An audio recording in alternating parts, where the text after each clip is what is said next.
Bonjour tout le monde. Ce matin, je suis ravie d'accueillir Lydic Greenfeld, qui est directeur chez PAC Conseil LTD et HR Bridge Consulting LTD. Et il interviendra ce matin plutôt en tant que HR Bridge Consulting sur effectivement un sujet qui est très peu traité, puisque ce matin, on a décidé de prendre le contre-pied et de traiter la gestion des ressources humaines au Royaume-Uni.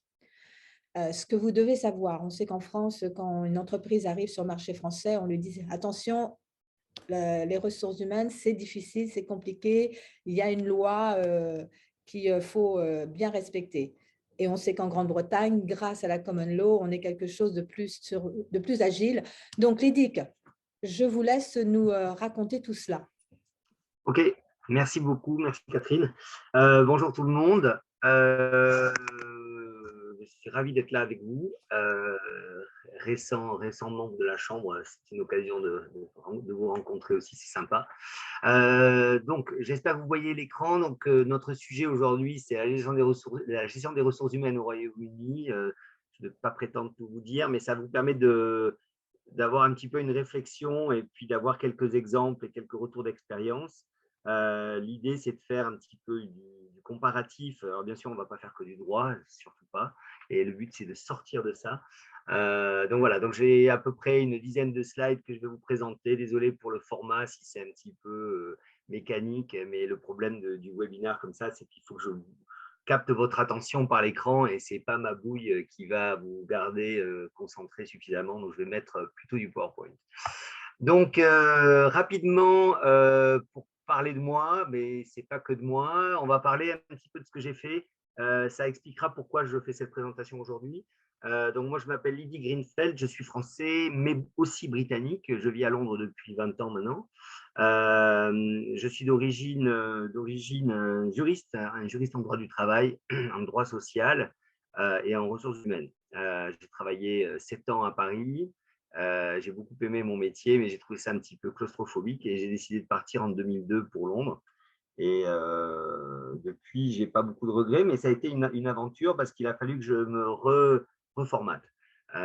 Pourquoi? Parce que quand on fait des ressources humaines en France, c'est essentiellement juridique. Et même si j'ai choisi de ne pas faire que du droit et de rentrer dans les ressources humaines, il y a une dimension juridique qui était très, très, très lourde et qui était vraiment suffocante, notamment à l'époque des lois Aubry de 2000, où il fallait qu'on parle temps de travail et 35 heures. Et j'avoue qu'au bout de quelques années de ça, j'en ai soupé et je suis parti en Angleterre où il a fallu que je me réinvente complètement. Et j'ai réinventé la manière de faire les RH et j'ai pris une orientation plus business. Je le dis parce que c'est important, les RH ont une approche business.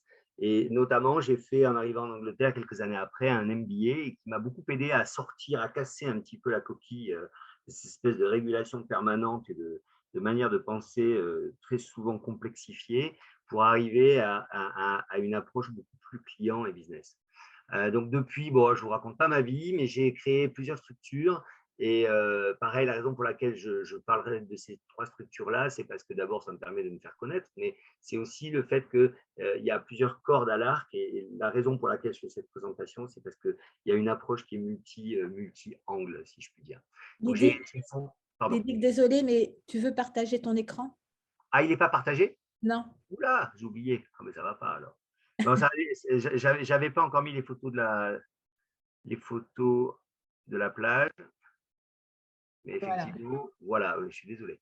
Donc, voilà pour la page de garde, hein.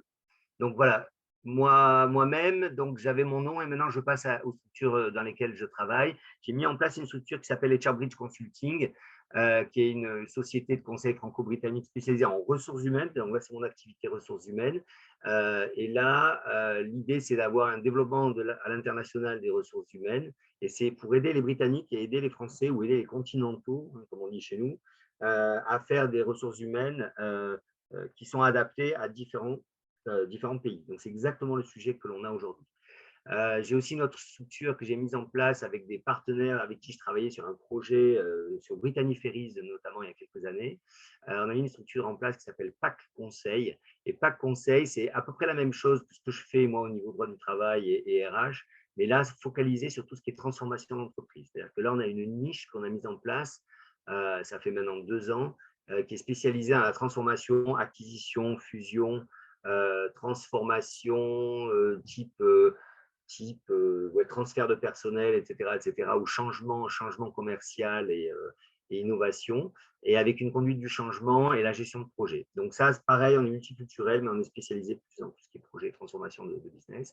Et tout récemment, j'ai lancé une structure qui est une joint venture avec plusieurs partenaires d'autres entreprises qui s'appelle Value Squared, et pareil, qui est multiculturel, mais là, on est plus orienté sur offrir des valeurs, un boost de valeur pour les startups, les boîtes de moyenne taille, voire jusqu'aux grands groupes. Donc là, ça passe de l'investissement que l'on peut faire pour les startups à une stratégie focalisée sur le narratif. Bon, voilà. Donc ça, c'est plus stratégie, plus monde des startups.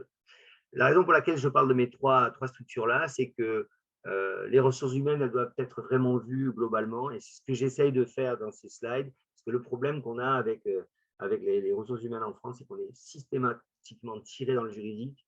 Or, il faut quand même penser différemment. Et voilà, je voulais montrer qu'il y avait quand même prise en compte d'angle là-dessus. Donc, je passe à notre sujet. Notre sujet, en fait, c'est voir la gestion des ressources humaines. Elle est bien spécifique en France avec une régulation très lourde, comme je viens de le dire, très contraignante. Et l'approche anglo-saxonne n'est pas du tout la même. Et la vision française biaise complètement la compréhension des ressources humaines dans les autres pays. Et en fait, il faut repenser différemment. Donc, on va aller comparer un petit peu le sujet au monde anglo-saxon contre le monde français, et on va commencer à se focaliser un petit peu, on va sortir du monde, enfin, on va approfondir le monde anglo-saxon pour rentrer spécifiquement dans le modèle britannique.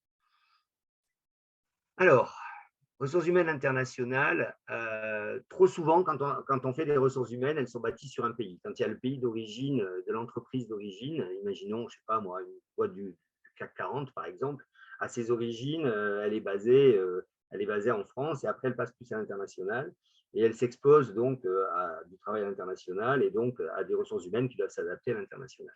Si on prend une boîte comme Total, par exemple, ou Gaz de France, j'ai travaillé chez Gaz de France pendant 5 ans, si vous prenez l'approche RH Gaz de France, elle est essentiellement focalisée sur son histoire Gaz de France. C'est-à-dire, on a par exemple des salariés qui sont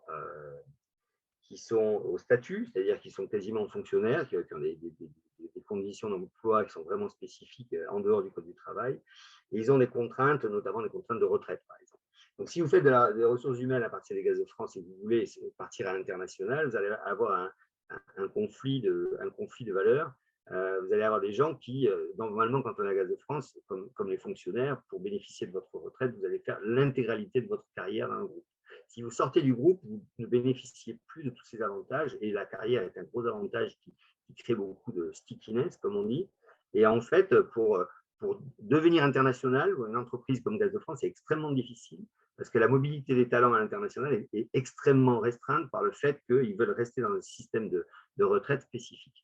Donc, un Français va rester dans son système de retraite, son système de cotisation, sa mobilité internationale sera très limitée, et d'attirer des gens d'ExxonMobil ou de chez BP, etc., va être quasiment impossible. Pourquoi? Parce que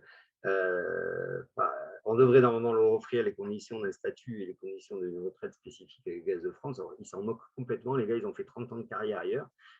Les 10 dernières années de leur carrière, ils se moquent d'avoir une retraite de Gaz de France. Donc, toutes ces choses-là spécifiques à la France, dans cet exemple de Total ou de Gaz de France, par exemple, je donne vraiment des exemples généraux, mais le problème qu'on a dans ces grosses entreprises, c'est qu'elles se retrouvent en général, avant de vraiment être internationales, d'avoir un prisme vraiment trop français. Et ça c'est une chose qu'il ne faut pas oublier. Chaque entreprise, d'où elle vient, a un prisme vraiment spécifique à son identité d'origine.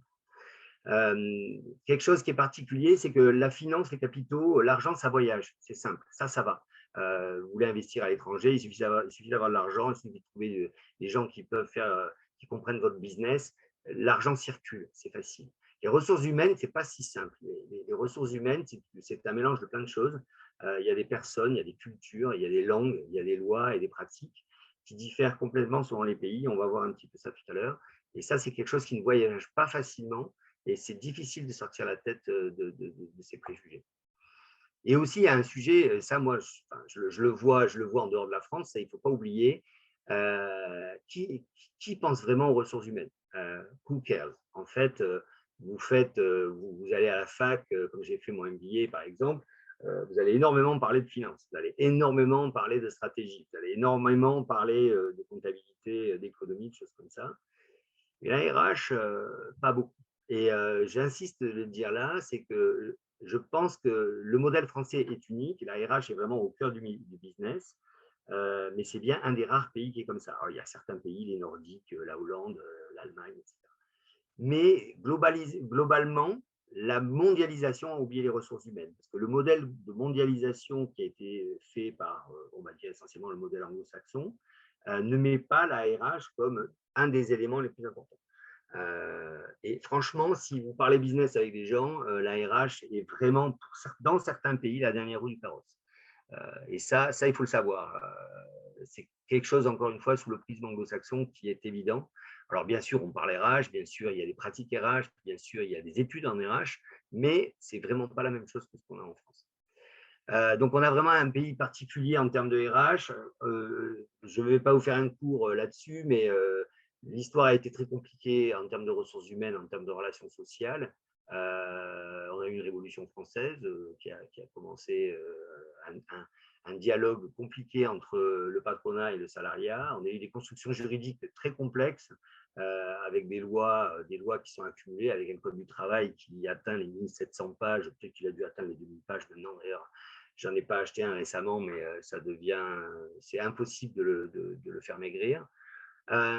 Construction juridique complexe et un dialogue social conflictuel, et ça, il ne faut pas l'oublier non plus. On a un formatage en France, un formatage mental qui est un peu la résultante de cette révolution française qui n'a pas eu lieu en Angleterre, même si Cromwell a eu sa période à un moment donné, mais on ne rentre pas dans le détail. L'anglais n'est pas conflictuel à ce point-là, il n'a pas une relation basée sur le progrès social, et on se retrouve donc dans une RH qui n'a pas du tout cet angle de friction qu'on a en France. Voilà, on verra ça un petit peu plus tard. Et en général, il est clair que la curiosité pour la RH internationale est très rare. Il y a des gens qui font des études en RH, mais l'expérience à l'international, ils n'ont pas forcément.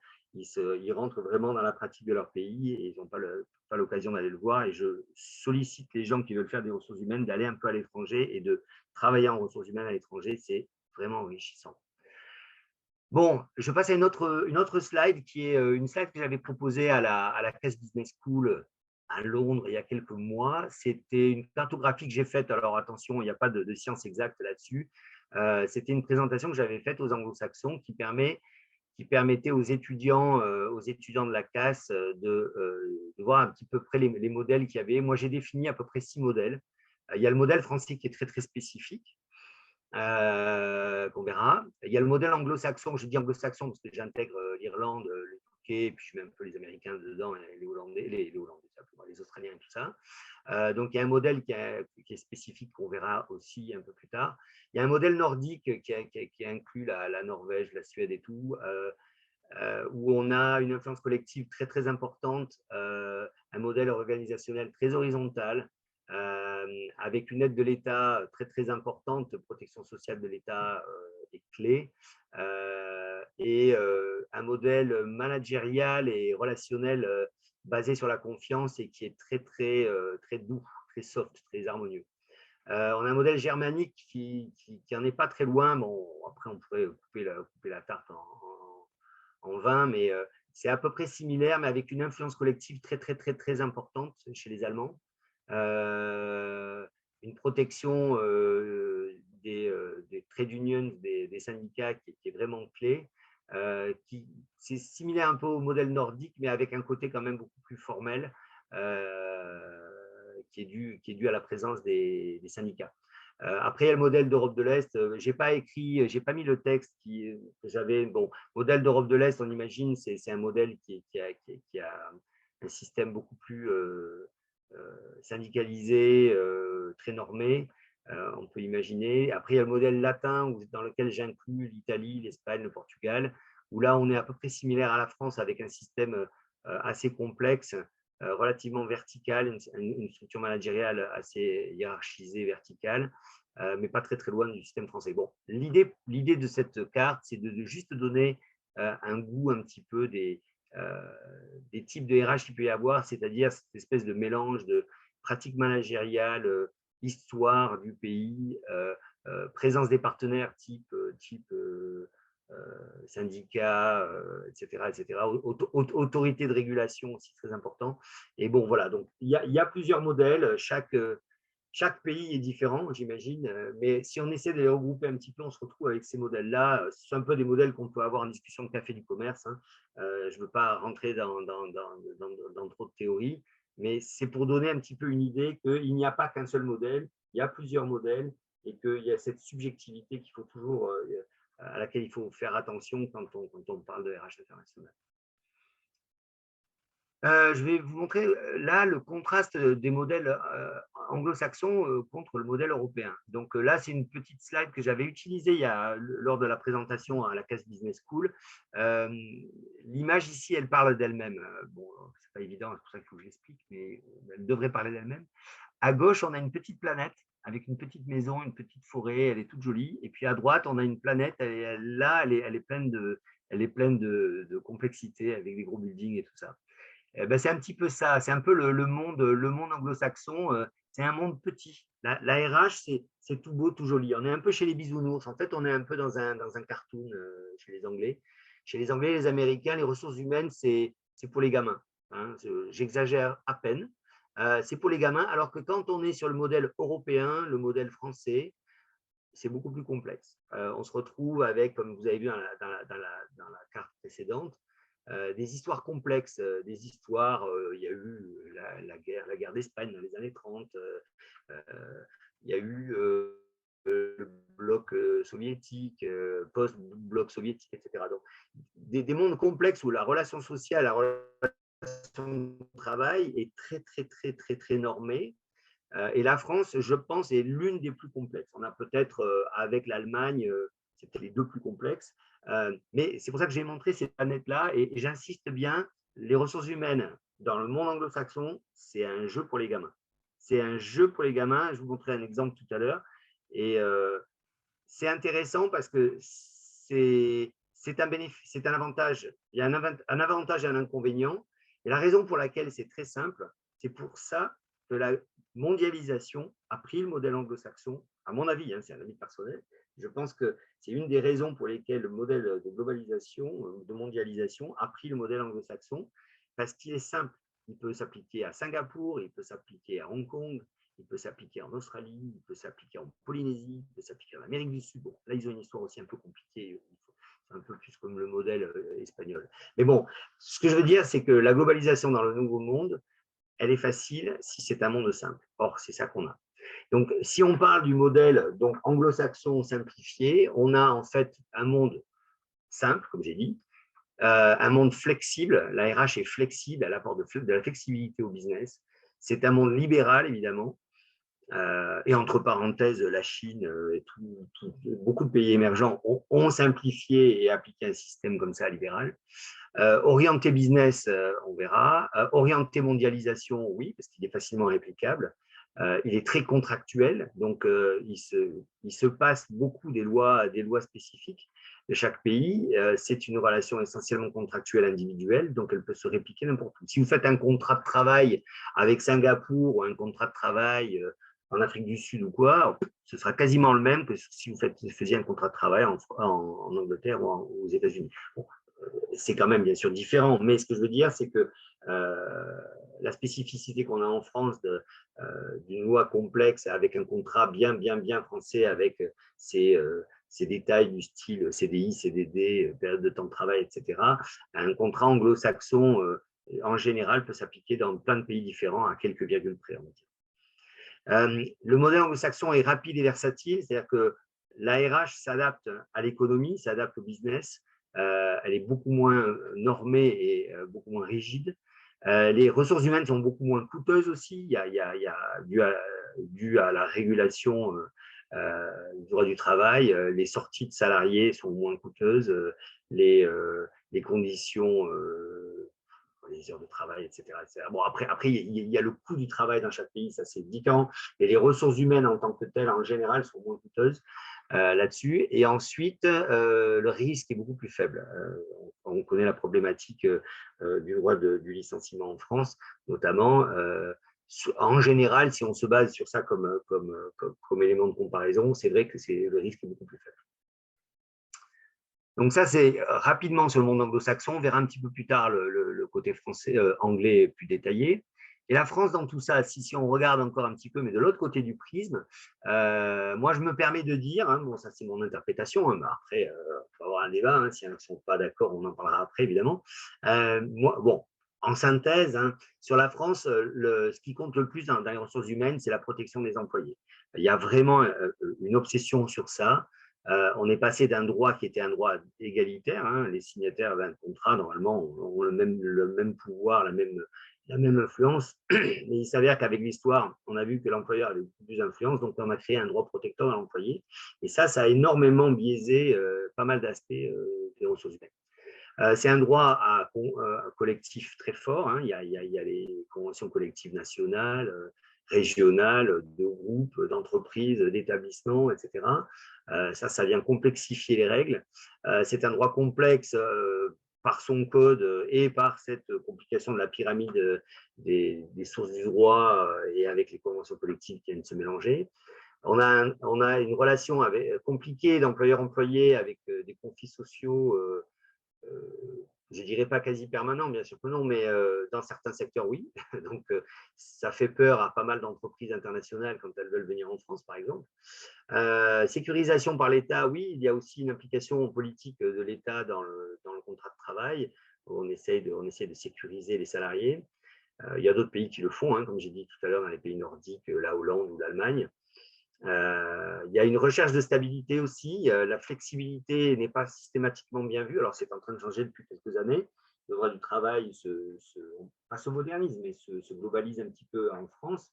Mais c'est vrai qu'il y a une recherche de stabilité qui n'est pas systématique en dehors dans des pays comme la Grande-Bretagne, par exemple.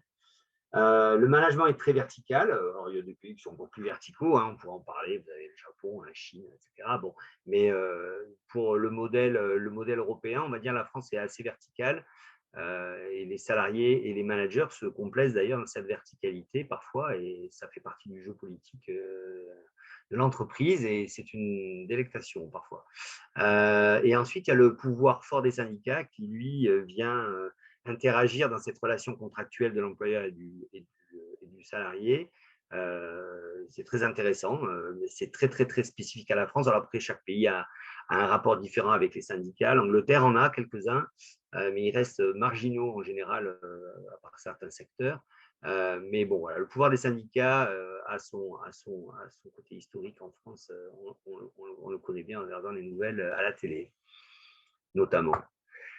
Je vais vous donner un exemple que j'adore. Bon, j'espère que je ne vous barbe pas trop. Là, je vais passer sur le côté un peu fun, mais j'adore cet exemple. Je travaille, par exemple, en ce moment avec un client qui est un client britannique qui fait le développement d'un logiciel pas de paye, mais un logiciel de RH qui va se connecter à la paye sur à peu près une dizaine de pays en Europe. Et très souvent, je leur dis, mais attendez, si vous êtes britannique, est-ce que vous avez déjà vu un bulletin de paye français? Ils me disent non. Je dis, vous voulez en voir un? Mais oui, mais bien sûr, pas de problème. Je dis, attention, asseyez-vous, prenez une aspirine et puis on va le regarder ensemble. Et ils rigolent. Mais quand ils voient le bulletin de paye, ils rigolent plus du tout. Et ça marche à tous les coups. C'est vraiment un exemple parfait. C'est l'exemple du bulletin de paye. J'ai fait ce truc-là avec mon ami Kim lorsqu'on avait fait la présentation à la Classe Business School, là, de laquelle je vous ai montré la carte tout à l'heure, avec qui on s'est amusé à montrer les bulletins de paye des Pays-Bas, de la France et de l'Angleterre, et ça fait toujours son effet. Alors là, ça va vous faire un effet inverse, c'est-à-dire que vous savez ce que c'est qu'un bulletin de paye français, mais là, je vais vous montrer à quoi ressemble le bulletin de paye anglais. C'est assez marrant. Dans la France, voilà, ça c'est le minimum du minimum, c'est un A4 avec des calculs super complexes. Alors, je vous laisse pas regarder en zoom, c'est pas l'intérêt, c'est juste pour montrer que effectivement, pour pouvoir faire ça, Même une feuille Excel, vous aurez énormément de mal à la faire. Il faut vraiment un ERP derrière, il faut un système RH pur de paye, très spécifique. Voilà. Donc, ça, vous connaissez. Il y a le côté hollandais. Alors voilà, eux aussi, ils ont un système complexe. Alors, on en a parlé avec Kim, c'est quand même un peu moins vicieux. Il n'y a pas la CSG, la CRDS qui viennent rajouter de l'impôt sur l'impôt. Ben bon. Mais ils ont quand même des trucs pas mal. C'est quand même pas mal, c'est bien. Alors, l'anglais, c'est le plus fort. L'anglais, c'est littéralement 3 lignes. Pourquoi? Parce qu'en plus de ça, les Anglais, depuis plusieurs années, ils ont le PAYE, PAYE qui est la paye, mais PAYE voulant dire le prélèvement à la source que nous avons mis en place en France après 20 à 30 ans de débat. Eux, ça fait quelques années qu'ils l'ont fait et ça a été plutôt rapide. Mais même là-dedans, vous pouvez même voir l'impôt net, le net d'impôt qui est le net P en bas à droite. Donc, un gamin peut le faire sur une feuille Excel. Ma fille de 16 ans peut le faire. C'est hyper simple, c'est hyper lisible. En plus de ça, vous pouvez faire votre paye hebdomadairement. J'ai regardé avec un de mes clients qui me demandait, mais on ne peut pas faire des bulletins de paye hebdomadaires en France. Je creusais la tête, je suis allé voir un petit peu les textes. Non, on ne peut pas faire hebdomadairement, à part certains saisonniers exceptionnellement. Mais par la loi, on n'a pas le droit. Donc là, si vous voulez, vous pouvez Dwayne Johnson, là, c'est le salarié en question là, sur cette paye. Le fameux Dwayne Johnson pourrait être payé hebdomadairement comme ça, c'est super simple. Le gars, il a son cash, c'est du cash net d'impôt. Voilà, super simple. Il peut faire la gestion de son foyer avec sa femme et ses enfants comme il veut. C'est très simple, c'est straight to the point. Alors qu'en France, on a des complexités, il faut mettre de l'argent de côté, il faut payer ses impôts après. Alors maintenant, le prélèvement à la source, ça simplifié, mais on sait qu'il y a quand même des régularisations. Donc voilà, donc c'est pour montrer qu'on a des mondes vraiment différents. L'Angleterre, c'est un monde de simplification à l'extrême. C'est pour ça que je montrais la petite planète en petit. Donc il ne faut vraiment pas penser à la française, sinon vous allez vous prendre un mur. C'est pas du tout ça. Les ressources humaines sont pas du tout les mêmes en Grande-Bretagne. Allez, comparons maintenant le modèle français, hollandais, britannique. Alors là, c'est là où vous allez prendre l'aspirine, mais je vais essayer de vous aider. Non, ce que j'essaie de faire là, c'est de montrer en quelques mots un mapping en fait des différences. Alors j'ai bien mis la Grande-Bretagne au milieu, j'ai mis la France à gauche et un petit comparatif avec les Pays-Bas, ça permet d'avoir la discussion sur le sujet. Donc si vous prenez la première ligne, par exemple, par rapport au business, l'ARH, c'est efficacité pour le business. On verra tout à l'heure, l'ARH est très orienté business. L'ARH en France, c'est la protection du salarié qui prime. C'est essentiellement la protection du salarié. Désolé, c'est le droit du travail absorbe complètement le truc. Aux Pays-Bas, c'est pareil que le modèle anglo-saxon, on a une orientation beaucoup plus business aussi. En ce qui concerne la productivité, tous les 3 pays ont une bonne orientation productivité. C'est vrai que quand même, l'ARH, elle est là pour faire de la productivité en entreprise, mais il y a parfois en France ce problème de droit et de productivité qui viennent se marcher dessus. Je ne dis pas que la France n'est pas productive, hein, mais je dis qu'elle a ce problème de contrainte de la loi. Et effectivement, la productivité sur les 3 modèles, en tout cas, c'est clair que c'est important. L'harmonie au travail, ça c'est un gros problème. Je pense qu'il faut vraiment se faire une introspection là-dessus. La France est conflictuelle. Il faut arrêter de se masquer les trucs. Moi, quand j'entends les news en France, c'est très conflictuel. Il ne faut pas l'oublier et il faut vraiment travailler là-dessus. Si vous prenez la Grande-Bretagne ou les Pays-Bas, mais l'harmonie, vous ne pouvez même pas imaginer. C'est vraiment un contraste énorme. Vous allez au bureau, c'est pas du tout pareil. Vous n'avez pas du tout la même approche avec votre boss. Vous n'avez pas du tout la même dynamique avec les équipes. L'harmonie au travail, c'est vraiment chez les anglo-saxons et en Hollande des principes vraiment importants. Les règles, pareil, les règles de travail, les horaires de travail, les contrats, les machins, les bidules, les détails et tout ça. La France est très détaillée. Les 2 autres pays, c'est très simplifié. Le Pays-Bas a des règles complexes, détaillées, on va dire, mais pas trop complexes. Pour ça, je mets quand même un petit bémol par rapport à la Grande-Bretagne. Et la Grande-Bretagne, effectivement, c'est simplification à fond. Les carrières, si je puis parler des carrières comme ça, il y a énormément de flexibilité en Grande-Bretagne. Vous pouvez changer de travail tous les 6 mois, tous les ans ou tous les 2 ans, il n'y a aucun problème, votre carrière, elle n'est pas ruinée. Alors qu'en France, pendant des années, bon, maintenant c'est en train de changer depuis quelques années, mais la flexibilité de carrière, c'était très mal vu en France. Modèle anglo-saxon, flexibilité, très important. Pays-Bas, il y a beaucoup plus de stabilité, un peu comme en France. Mais encore une fois, ça, c'est un élément qu'il faut prendre en considération. Une carrière en Grande-Bretagne fait que vous avez des gens qui rentrent et qui sortent rapidement. Donc, vous devez avoir une politique managériale adaptée à ça. Notamment, votre attractivité, votre rétention doit être importante là-dessus. Il faut savoir garder les gens. Si vous ne le faites pas, les gens vont partir facilement. Ce n'est pas négatif, c'est juste que c'est comme ça. Donc, il y a un rapport d'attractivité des salariés qu'il faut considérer sur cet angle-là. Hiérarchie, bon, on en a vaguement parlé, mais en France, évidemment, il y a une hiérarchie plutôt verticale. Chez les Hollandais, c'est très, très horizontal. Chez les Anglais, vous allez dire oui aussi. Non, c'est vraiment entre les deux. Chez les Anglais, on a une hiérarchie assez intermédiaire. Si vous allez chez les Américains aussi, vous allez avoir une hiérarchie intermédiaire, voire un peu verticale aussi.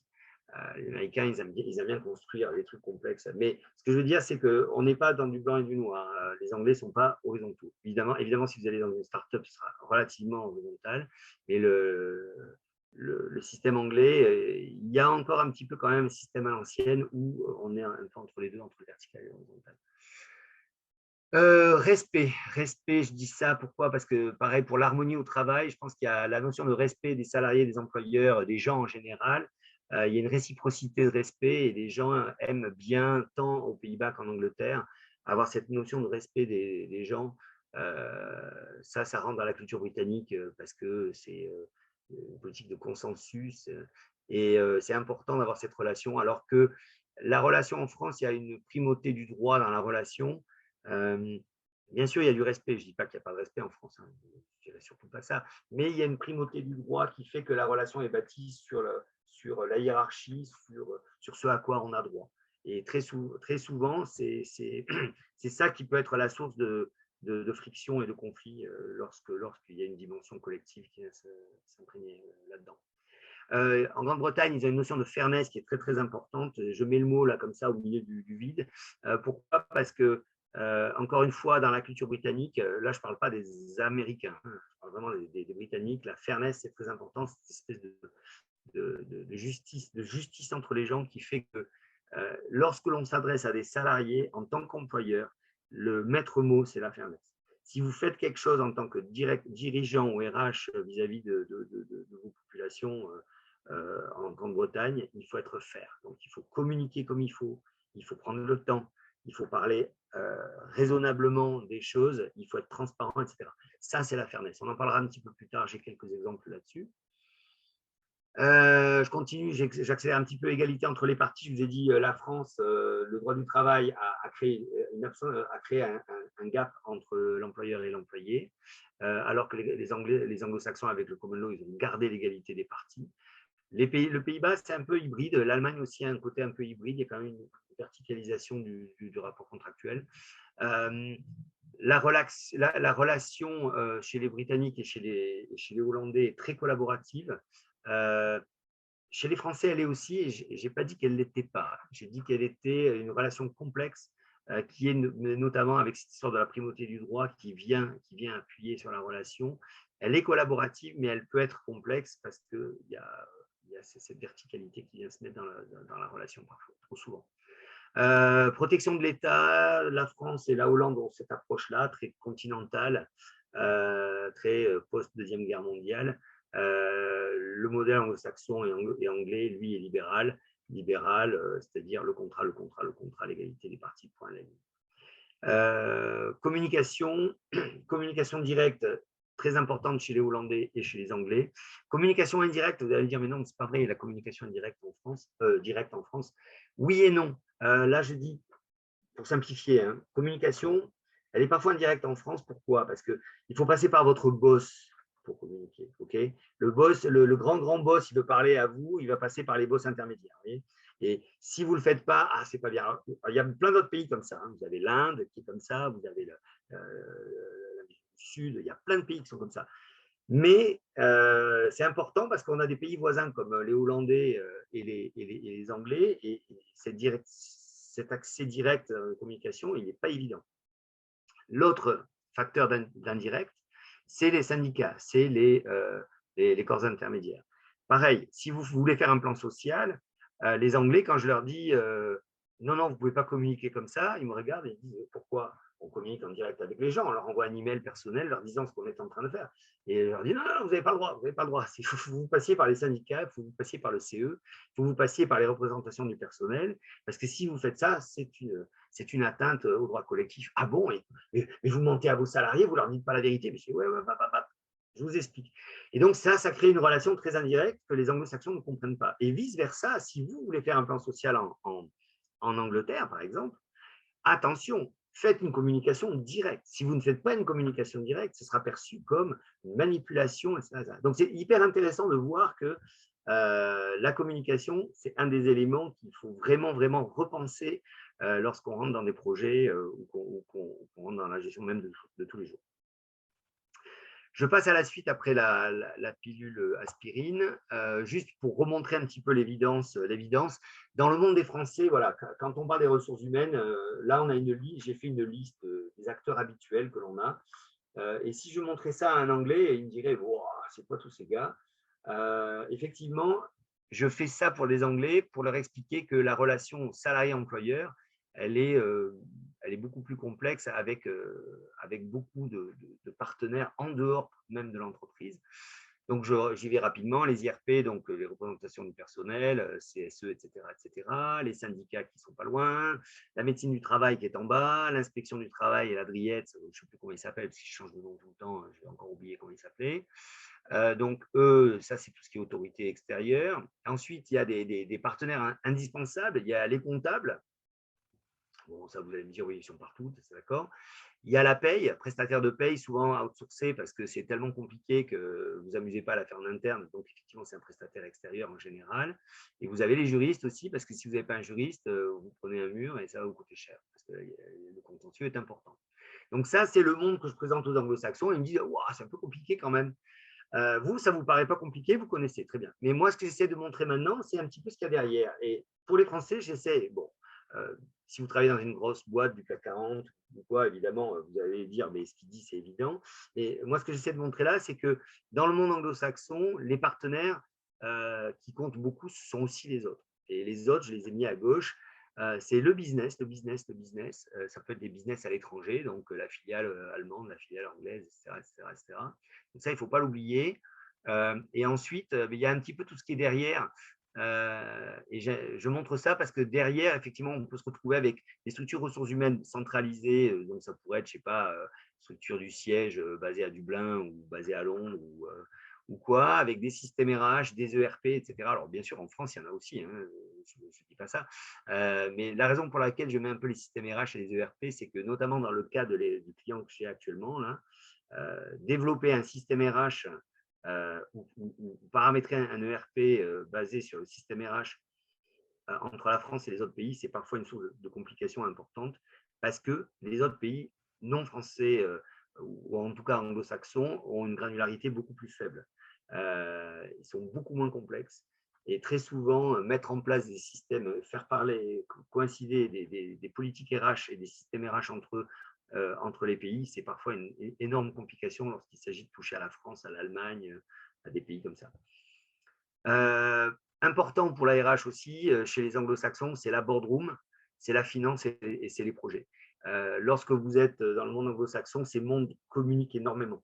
Le board, il parle souvent aux salariés, il parle souvent à sa population, il ne passe pas par tous ces filtres de CSE et de syndicats. La finance, pareil, la finance, elle va avoir un accès direct au business en disant on est en perte, les gars, décision immédiate, dans 6 mois, il y a un tiers du personnel qui part, c'est normal. On parle argent, ça marche. C'est normal, il n'y a pas de tabou là-dessus. Et les projets, pareil, dès que vous voulez transformer quelque chose, vous mettez un projet en place, vous impliquez vos salariés, les gens l'acceptent, les gens le vivent immédiatement. Il n'y a pas un blocage de pérennité en se disant ça y est, il y a quelque chose qui va changer mon contrat va être terminé.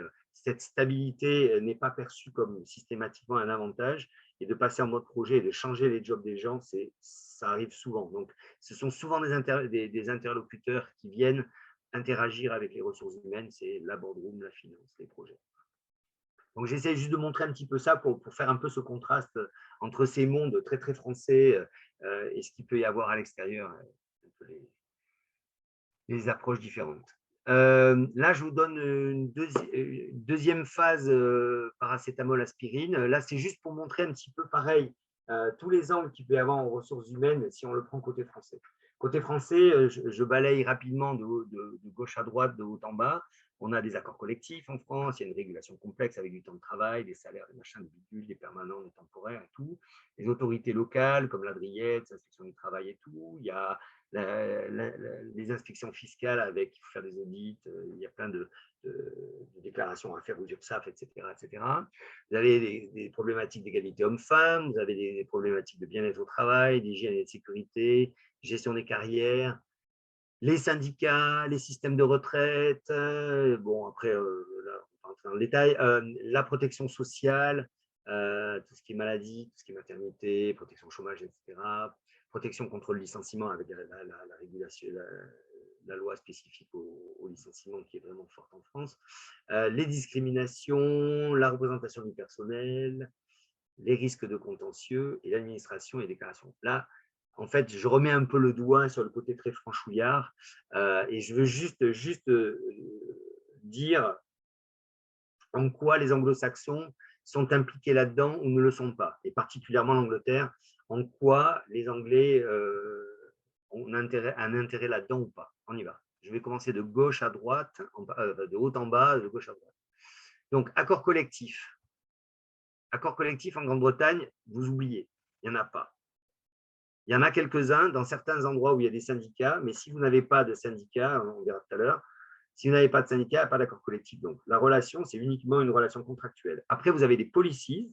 Les policies, elles viennent, c'est des actes unilatéraux que les employeurs vont mettre en place, qui vont être des règles fair, avec la fairness, mais il n'y a pas d'accord collectif. Donc, déjà, vous oubliez.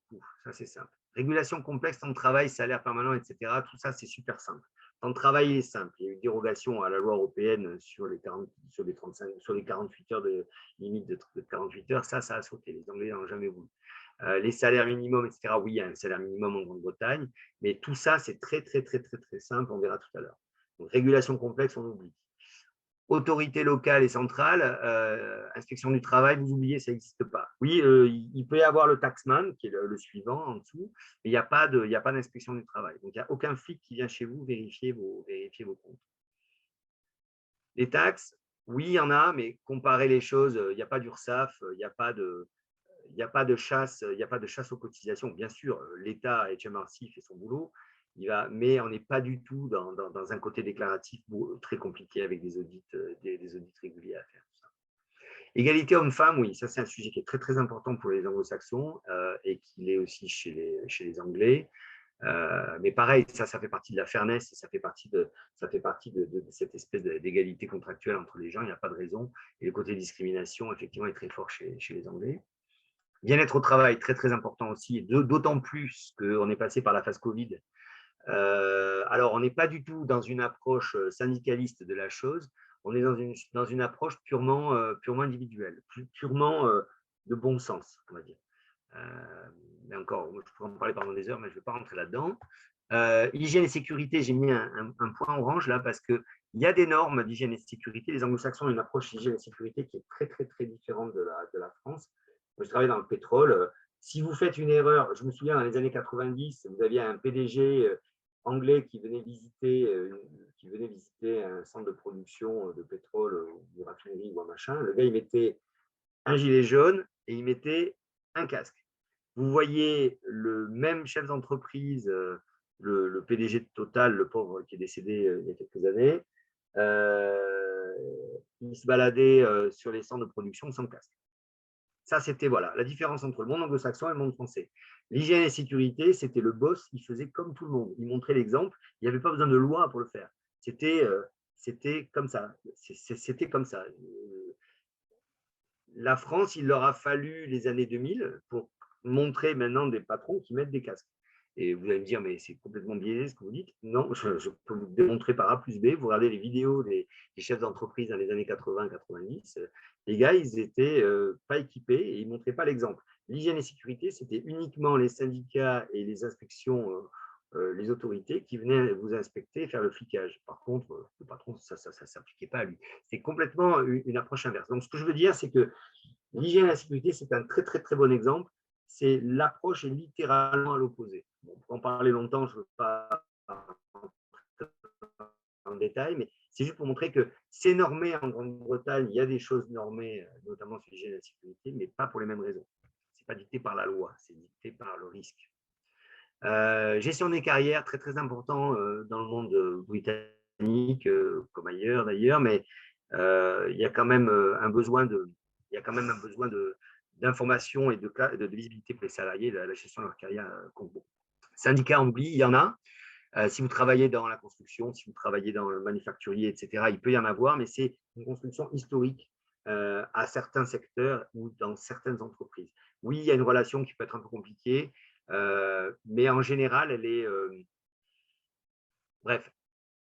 est spécifique à certaines entreprises. Ce que je veux dire, c'est que ce n'est pas important en Grande-Bretagne en général. Pourquoi? Parce qu'il y a beaucoup de secteurs où il n'y a pas du tout de syndicat. Donc, ce que je veux dire, c'est que c'est quelque chose, si vous travaillez dans les services, par exemple, il faut carrément oublier, il n'y a aucun impact sur vous. Système de retraite simple, Tony Blair a tout simplifié, il a sorti la répartition, il a mis du capital, donc on oublie, donc vous êtes payé, votre retraite elle est payée en argent, vous mettez dans un pot, c'est à vous, point à la ligne. Je ne rentre pas dans le détail, mais c'est très très simple maintenant. Protection sociale, maladie, maternité, chômage, c'est simple, il y a peu d'impact sur le contrat de travail, il y a peu d'impact sur la rétention des gens. C'est plutôt minimal. Si vous comparez à l'Allemagne ou à la Hollande, non, c'est beaucoup plus comme nous.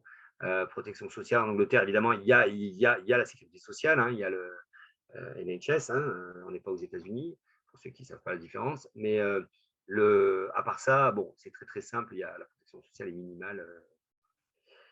Protection contre le licenciement, pareil, elle est très simple. Pour simplifier, je dis qu'il n'y en a pas, mais bon, évidemment, il y en a il y a un petit peu, mais bon, ça n'a rien à voir avec la France. Discrimination, c'est très important pour les Britanniques. Gestion des ressources humaines, je dois vraiment en prendre compte, c'est crucial. C'est un des éléments où on peut vraiment aller au tribunal. En Bretagne, tant que vous n'avez pas 2 ans d'ancienneté, vous ne pouvez pas aller au tribunal parce que vous avez été listé pas comme il faut, parce qu'on ne vous a pas payé ci ou pas payé ça. Vous n'avez pas le droit d'aller au tribunal. Okay, c'est incroyable.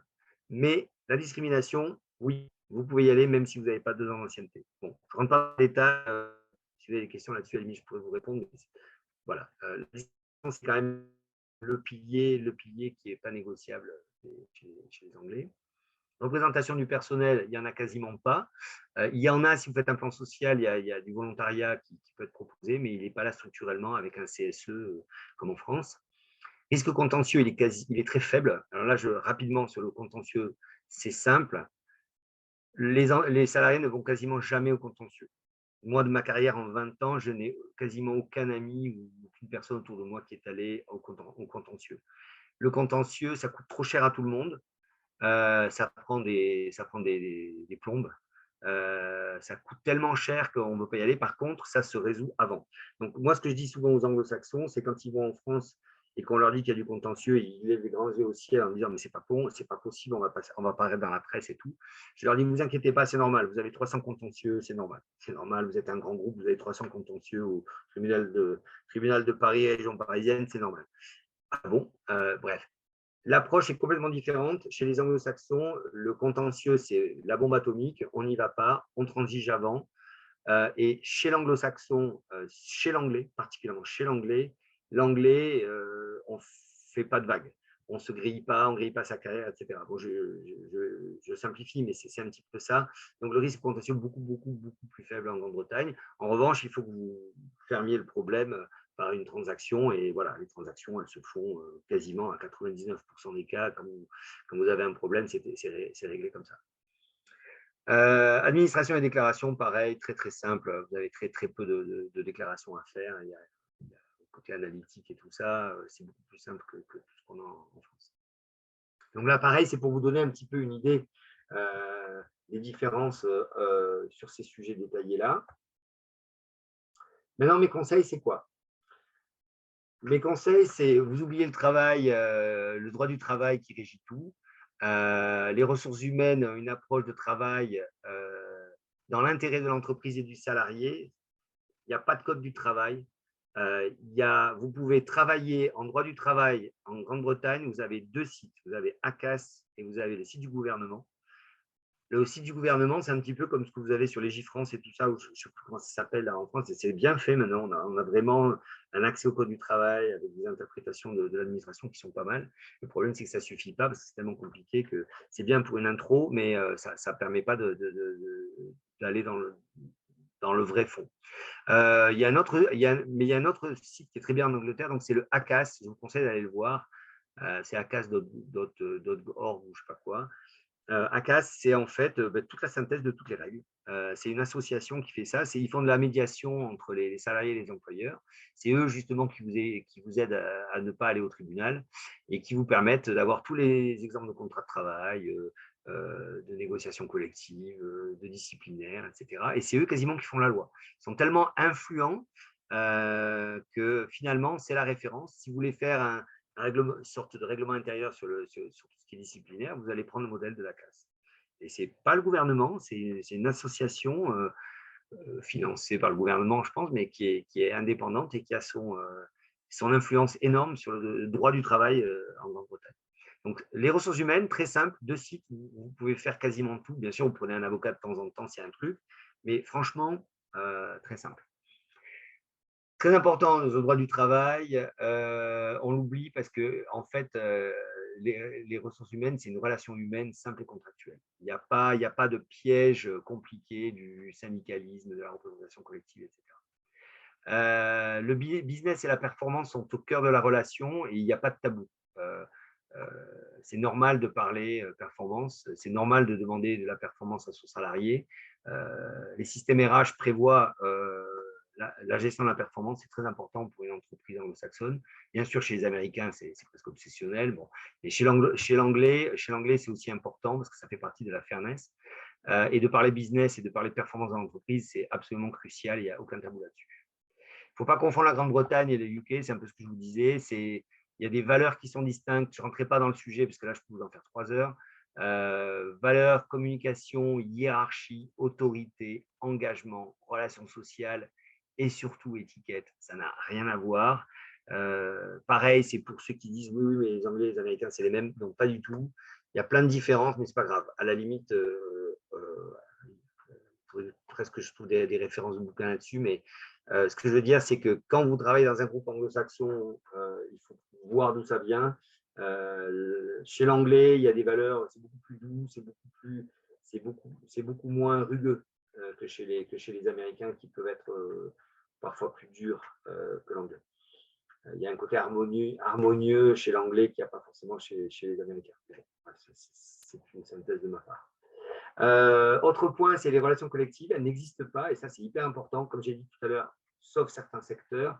En fait, il y a une liberté de communication directe avec les salariés, comme je vous ai dit tout à l'heure, mais il est très, très important qu'il y ait une consultation de qualité. Il faut qu'il y ait une communication de qualité, c'est-à-dire que si vous faites un plan social, vous allez communiquer directement avec vos salariés, mais il y a quand même l'obligation d'une représentation le temps de la consultation pour le plan social. Donc, vous n'avez pas un CSE permanent, mais pour le besoin de la consultation nécessaire lors d'un plan social, vous allez faire une représentation de vos salariés. Et là, vous faites appel au volontariat en général. Et vous avez des gens qui viennent se constituer en petits groupes qui viennent représenter leurs collègues. Et c'est là où tout l'intérêt de la communication et de la fairness dans sa communication entre en jeu. Et c'est hyper, hyper important. J'ai eu des plans sociaux moi, qui sont faits sur plusieurs pays. On pense que c'est en général en France que ça dure le plus longtemps. J'ai eu une consultation avec les représentants volontaires des salariés britanniques qui a pris énormément de temps. Et c'est intéressant parce qu'on est là dans de la pure communication. Donc, très souvent, les équipes RH en Grande-Bretagne ont des équipes de communication pointues parce qu'il y a des plans de communication comme si vous faisiez une campagne à l'extérieur avec des pillards et tout, sur des médias et tout ça. Donc, la communication, c'est un point qui est très sensible lorsque vous avez des consultations à faire. Et les consultations, la représentativité des salariés doit se faire bien comme il faut, dans l'esprit de l'entreprise et les pratiques du secteur. Donc, il n'y a pas de relation collective, sauf quand on touche à des sujets comme la consultation en cas de licenciement notamment. Autre conseil, relation d'égal à égal, hyper important entre le salarié et l'employeur. C'est contractuel, c'est pur, c'est simple. C'est une relation d'adulte, c'est une relation de bonne foi, c'est un engagement mutuel des parties. Si une des parties ne remplit pas ses obligations, l'autre partie lui fait comprendre. Et ça va dans les deux sens. L'importance de la communication et des outils en place est très important. Les Anglais, ils investissent beaucoup dans les systèmes RH. Ils communiquent beaucoup par médias sociaux internes. Ils font beaucoup de surveys, de sondages. C'est très, très important pour la satisfaction de leurs employés. La réputation est très importante aussi sur certains médias comme Glassdoor et tout ça. Et bien entendu, la réputation dans les médias. Donc, la peur du loup, c'est la peur des médias. Il n'y a pas de litige, on ne va pas au contentieux parce qu'on ne veut pas avoir des trucs dans la presse. Ce n'est pas normal d'avoir 300 contentieux pour une entreprise. Ça ne se fait pas. Donc, ça, la réputation et la gestion des médias est très importante. La communication, comme j'ai dit tout à l'heure, est directe et fluide et sans intermédiaire. La notion de fairness, donc j'ai dit, c'est une clé pour chacun et dans tous les process, il faut de la fairness dans tout, dans le modèle de discipline, dans les lancements d'alerte, il faut donner la chance aux salariés de s'exprimer. Il y a un truc que je n'ai pas mis là, il y a le concept de grievance, je ne sais pas si vous connaissez, mais en France, on a le système de disciplinaire. Hein. Donc, vous avez le règlement intérieur qui doit prévoir les règles spécifiques pour le disciplinaire. La règle disciplinaire, c'est de dire la sanction doit être adaptée à la faute, etc., etc. Et il y a des sanctions qui sont réglées par les conventions collectives et tout ça. Mais lorsque vous avez un salarié qui n'est pas content et qui a été maltraité par un collègue ou par son boss, il n'y a pas de procédure. Il n'y a pas de procédure disciplinaire contre l'entreprise. Et bien si, chez les anglo-saxons, au même titre que le disciplinaire, il y a le système de la grievance, de la plainte, et qui est calqué quasiment symétriquement.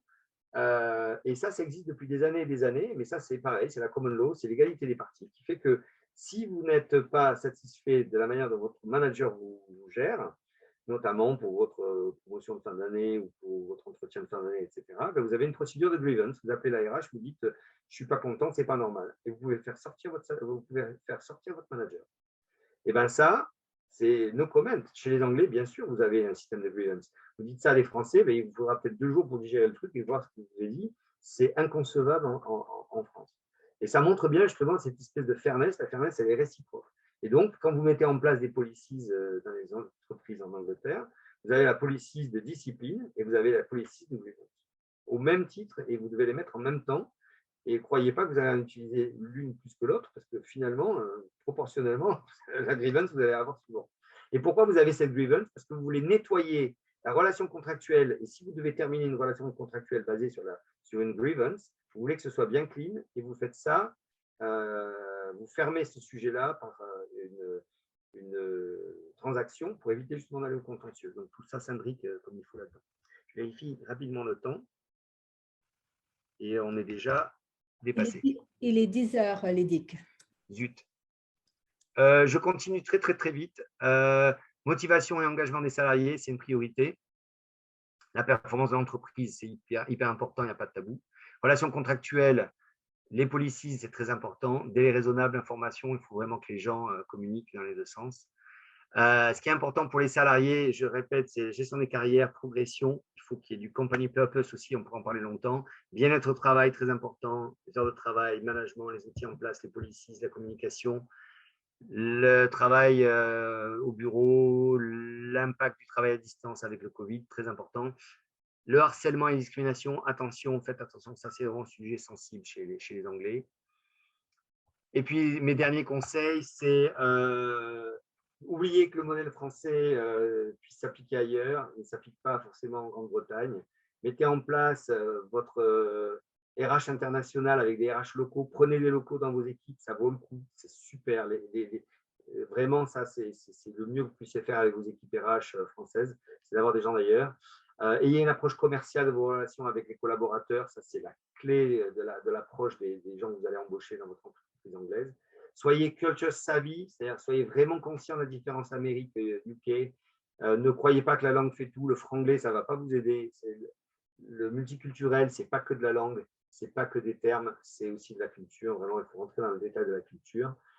Pensez à ce qui compte pour les locaux. Je vous ai dit, chez les Britanniques, c'est l'harmonie au travail, le respect, la carrière, les salaires, la fairness et le consensus, le consensus, le consensus.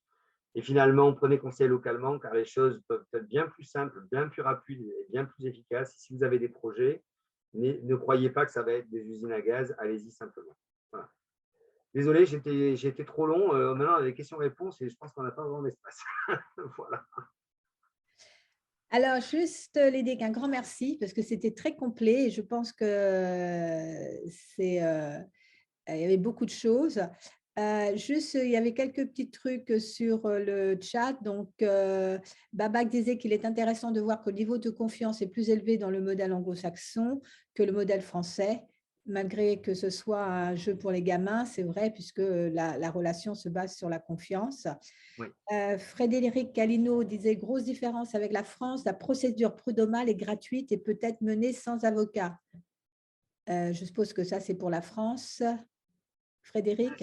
Sur le UK, oui, elle peut être faite sans avocat, mais le problème, c'est que si vous commencez à payer un avocat, ça vous coûte cher et puis ça prend beaucoup de temps aussi parce que les jugements, ils ne se font pas en 1 heure. Ouais. Il faut faire un dossier. La période au tribunal est longue, c'est très long. Alors qu'en France, vous passez en une demi-heure, c'est fait au Conseil des prud'hommes, c'est fait. C'est exactement ce que dit Frédéric, puisqu'il dit oui, c'est pour la France. Et Jacqueline Radia dit merci Lydie et Catherine et demande si les slides seront partagés. Oui, tout à fait, puisque nous avons enregistré cette session ce matin, donc vous pourrez effectivement l'écouter de nouveau. Frédéric Calino continuait très long en France, également 4-5 mois devant le Conseil de prud'homme de Nanterre, par exemple. 4-5 ans. Pardon. Ah oui, alors, ce que je veux dire, c'est que les audiences sont courtes, mais oui, mais les temps, bien sûr, bien sûr. Mais ce que je veux dire, c'est que les audiences peuvent se faire rapidement en France, alors qu'en Angleterre, les audiences sont très longues en plus de ça. Donc, vous devez payer un avocat pour faire les audiences avec vous. C'est, voilà. Mais bon, Je crois que de toute façon, le prud'homme n'est pas non plus très bien vu par les chefs d'entreprise, donc en France, hein. C'est un peu la même chose que. Est-ce qu'il y avait, est-ce que certains d'entre vous, avant de terminer, voudraient poser une question? Vous pouvez juste lever lever le doigt et intervenir, comme vous voulez. Babak, tu veux dire quelque chose? Non? Non, non, ça va, merci beaucoup, c'était très complet. Effectivement, juste un petit témoignage, comme je travaille au Royaume-Uni, c'est vraiment le fairness, j'ai bien aimé ce terme, l'idée que ça existe partout. Juste une petite anecdote, on était en train de licencier en fait un salarié, je le vois pour l'entretien préalable, et il me dit, j'ai le cancer, prouve-moi que la décision a été prise avant que j'annonce à la société que j'ai le cancer. Voilà, ils voulaient nous attaquer, donc j'ai sorti mon portable, je dis voilà, l'email, on l'a reçu à telle date pour dire qu'ils n'étaient pas contents de toi. Et voilà, il a baissé les bras et tout s'est passé comme une lettre à la poste. Parce que la relation de confiance existait, était bâtie depuis 2 ans auparavant et c'était une continuité de cette confiance en fait, qui menait à son licenciement. Mais j'ai eu des cas comme ça. Et effectivement, je n'ai pas utilisé le mot trust. Je l'aime en anglais, le mot trust, la confiance. Je traduis pas facilement en confiance, mais c'est ça, j'aurais dû l'utiliser. C'est vrai qu'il y a énormément de confiance et de. Je préfère le mot fairness, comme vous avez pu voir, je l'utilise, mais dans ce sens-là, c'est vrai. Et c'est hyper important. J'ai passé la dernière slide, je l'ai passé vite, mais la construction managériale est hyper importante, notamment parce qu'il y a le problème de la grievance qui peut être soulevé par le salarié et cette discussion directe où le gars prend le téléphone, il dit mais tu te fous de moi, voilà, bon, c'est exactement ça. Le doigt est mis sur la qualité du management. Il faut que le management soit vraiment impliqué. Il faut qu'il y ait un engagement des salariés en tant que manager ou en tant qu'exécutant. Et il y a la RH focalise énormément sur le style managérial. J'en ai pas parlé là, mais effectivement, il y a beaucoup, tout ce qui est training aussi, il y a une grosse différence. J'ai fait un oubli là-dessus. la formation n'est pas du tout prise sur le même angle. J'aurais dû rajouter une boîte formation, comme j'avais mis le point orange sur l'hygiène et la sécurité. Sur la formation, il y a un angle complètement différent. La formation n'est pas du tout réglementée, très très peu, mais il y a beaucoup de formations en interne dans des grands groupes. Alors, parfois, il y en a qui n'ont pas du tout de formation. Et il y en a qui en ont, mais pour l'autre sens, c'est qu'on veut qu'il soit bon manager, on veut qu'il soit super pro, on veut qu'il soit au top de tout, de la connaissance du secteur. Et donc, c'est pareil, c'est fait par un autre angle qui est de rendre les gens beaucoup plus performants. Donc, on les forme pour les rendre plus performants. On ne les forme pas systématiquement pour les développer, parce qu'on leur doit une obligation de développement de carrière sur le long terme, même quand on sort de l'entreprise. Donc, c'est un autre angle, et ça, j'ai omis d'en parler. Mais c'est surtout les qualités managériales, c'est hyper important d'être fair dans l'équipe, et notamment le Covid a eu un impact important sur le management. Les gens ont dû s'adapter, travailler à distance, travailler sur Zoom, etc. Et beaucoup d'entreprises ont eu du souci là-dessus en se disant, mais est-ce que mon management va être à la hauteur? Je vois en tout cas que ça crée beaucoup de, même en Grande-Bretagne, ça crée quand même beaucoup de dialogues et d'échanges. Frédéric, tu voudrais dire quelque chose? Non, pas spécialement. Merci beaucoup pour les informations. Moi, j'ai absolument aucune connaissance du système anglo-saxon, donc ça m'intéresse beaucoup, notamment de voir comment fonctionnent mes clients anglais chez eux. Parce qu'autant gérer ça ici, on sait faire, mais l'inverse, non. Donc, c'est toujours intéressant de voir les différents systèmes. Moi, j'ai eu beaucoup de discussions dans le passé avec des confrères australiens pour avoir beaucoup bossé avec l'Australie. L'Angleterre, un petit peu moins. Donc, je suis toujours preneur, moi, de ce genre d'informations. Merci beaucoup. Avec plaisir. Très bien. Est-ce qu'il y a d'autres questions? Autrement, on va terminer la séance. Et puis, de toute façon, on aura d'autres sessions sur tout ce qui est talent management masterclass, puisqu'on a créé cette nouvelle formule. Bon, merci beaucoup pour l'invitation. C'était très bien. Un grand merci, Lydic. Je crois que nous avons appris beaucoup aujourd'hui sur la gestion des ressources humaines au Royaume-Uni et dans le monde anglo-saxon. Et puis, je souhaite à tout le monde une bonne journée. Et de toute façon, vous pourrez retrouver cette session en replay sur le site de la Chambre et sur notre chaîne YouTube Franco-British Chamber. Voilà. À très bientôt. Merci à tout le monde. Bonne journée. Merci pour cette présentation. Au revoir. Bonne journée.